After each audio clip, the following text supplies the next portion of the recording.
आप सभी का होम साइंस क्लासेस में स्वागत है। होम साइंस का महा प्रैक्टिस चल रहा है जिसमें आपको टॉपिक वाइज क्वेश्चंस कराए जाते हैं, चाहे वो क्वेश्चंस किसी भी स्टेट्स में पूछे गए हों।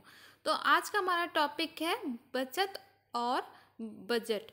तो बजट का हमारा सीरीज स्टार्ट हो रहा है। तो इसका पहला टॉपिक है उपलब्ध साधन और विनियोग आय। तो इससे रिलेटेड जितने भी इंपॉर्टेंट क्वेश्चंस हैं आपको यहाँ पे मिल जाएगा। तो चलिए आज का वीडियो स्टार्ट करते हैं। पहला क्वेश्चन है, निम्नलिखित में से कौन से क्षतिपूर्ति के घटक है। तो क्षतिपूर्ति के घटक कौन कौन से हैं? देखिए, मूल वेतन होता है और दूसरा जो होता है प्रोत्साहन। तो ये दोनों ही क्षतिपूर्ति करते हैं। नेक्स्ट है, यह बचत की आम पद्धति है जो अंत में निवेश बनती है। तो शेयर, आजकल शेयर मार्केट में बहुत पैसे लगते हैं, तो ये बचत के हैं।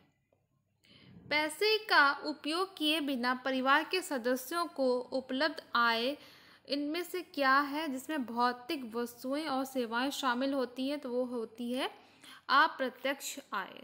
तो प्रत्यक्ष आय, अप्रत्यक्ष आय क्या होता है, सब कुछ पढ़ाया गया डिटेल में, तो आप वीडियो पहले वहाँ जाके देख लेना। देखिए, टीजीटी झारखंड 2017 के पेपर में आया था, राष्ट्रीय बचत प्रमाण पत्र एक आम आदमी में बचत की आदत को बढ़ावा देने के लिए सरकार द्वारा शुरू की गई एक योजना है। इस योजना के अंतर्गत सरकार द्वारा जमा राशि किसके माध्यम से स्वीकार की जाती है? तो ये होती है डाकघर। ठीक है, सरकारी होती है ना। नेक्स्ट है, बैंक खाते का वह प्रकार कौन सा है जिसमें जमा की गई राशि पर ब्याज नहीं दिया जाता? तो जो जमा अमाउंट होता है इसमें ब्याज नहीं दी जाती, उसे कहते हैं चालू खाता। किसी व्यक्ति द्वारा वास्तविक आय के उपयोग या उपभोग के माध्यम से प्राप्त संतोष की भावना को क्या कहा जाता है? उसे अभौतिक आय कहते हैं।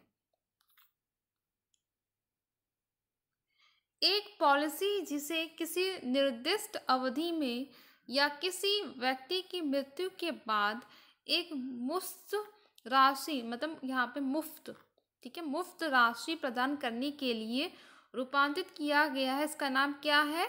इसे बीमा पॉलिसी कहते हैं।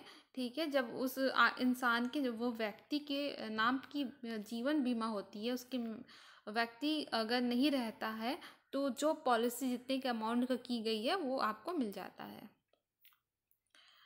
नेक्स्ट क्वेश्चन है, देखिए झारखंड का टीजीटी के पेपर में आया था, जैसे जैसे आय में बढ़ोतरी होती है भोजन पर खर्च की गई आय का अनुपात घटता है। हालांकि भोजन पर खर्च की गई वास्तविक राशि बढ़ जाती है। यह नियम आमतौर पर किसके नाम से जाना जाता है? बहुत ही इंपॉर्टेंट है ये क्वेश्चन, हर मतलब स्टेट में पूछा जाता है। होम साइंस के एक क्वेश्चन तो ये होता ही है। तो एंजल का नियम कहलाता है। ये बहुत अच्छे से इसको नियम कैसा होता है आपको पढ़ाया गया है, आप एक बार प्लेलिस्ट में जाके देख लेना। निम्नलिखित में से कौन सा बजट का प्रकार नहीं है? तो बजट का जो प्रकार नहीं है वो है असंतुलित बजट। बाकी वास्तविक, आदर्श, औसत, ये सभी प्रकार होते हैं बजट के। तो जीआईसी के पेपर में आया था, देखें आप। फिर आया था, मानसिक आय का संबंध मुख्य रूप से होता है संतोष से। अगर संतोष सही है तो मानसिक आय भी अच्छा होगा। कौन सा चेक केवल बैंक खाते में जमा होता है? तो रेखांकित चेक जो होता है वो केवल बैंक में जमा होता है।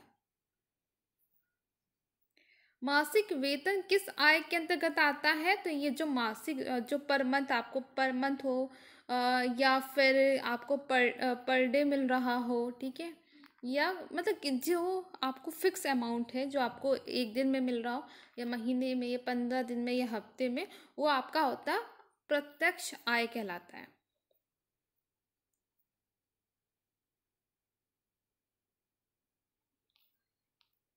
एंजल के उपभोग नियम के अनुसार व्यय की मदें हैं तो 5 होती हैं।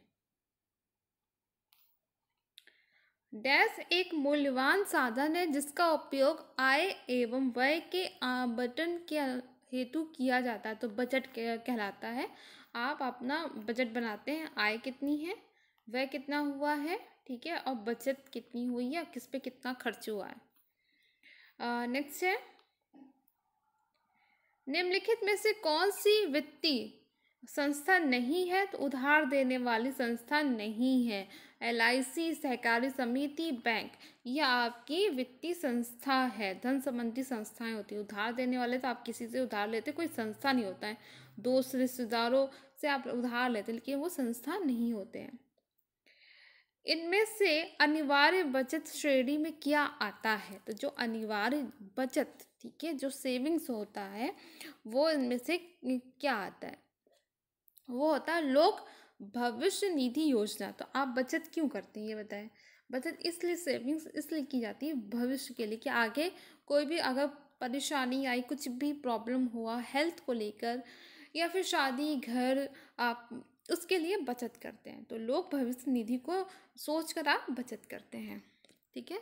तो आज के लिए इतना ही। नेक्स्ट वीडियो में इसके और क्वेश्चन सॉल्व करेंगे, क्योंकि बहुत इंपॉर्टेंट टॉपिक है। इससे क्वेश्चंस जो आते हैं आपको यहाँ मिल जाएगा।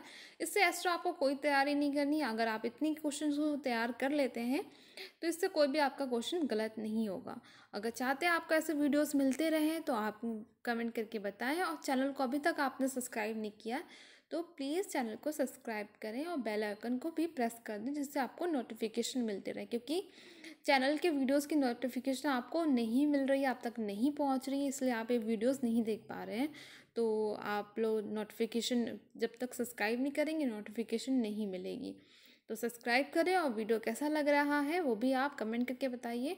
आप किस स्टेट से हैं और कौन से एग्ज़ाम की तैयारी कर रहे हैं वो भी आप कमेंट करके बताइए, कि आपके स्टेट में जो भी होम साइंस रिलेटेड एग्ज़ाम्स निकलेंगे, जॉब्स में होंगी, अगर डायरेक्ट होंगी या फिर एग्ज़ाम के थ्रू एग्ज़ाम्स होंगे, आपके जॉब्स की वैकेंसी आएगी, वो आपको मैं पूरा डिटेल वीडियो बना दूंगी। चाहे TGT हो किसी भी स्टेट का, झारखंड हो, मतलब इंडिया के किसी भी स्टेट से आप तैयारी कर रहे हो होम साइंस की, ठीक है, होम साइंस की तैयारी कर रहे हैं और आप चाहते हैं, आप BA है, MEd कर रहे हैं, BSc MSc, जिस चीज़ की आप तैयारी कर रहे हैं आप कमेंट करके बताइए। उससे रिलेटेड वीडियोस भी बनते रहेंगे, इंपॉर्टेंट क्वेश्चंस भी, और आपको एग्ज़ाम में पेपर्स कैसे आएंगे सब कुछ मिल जाएगा। आप कमेंट करके बताइए आप कहाँ से वीडियो देख रहे हैं और किस एग्ज़ाम की तैयारी कर रहे हैं।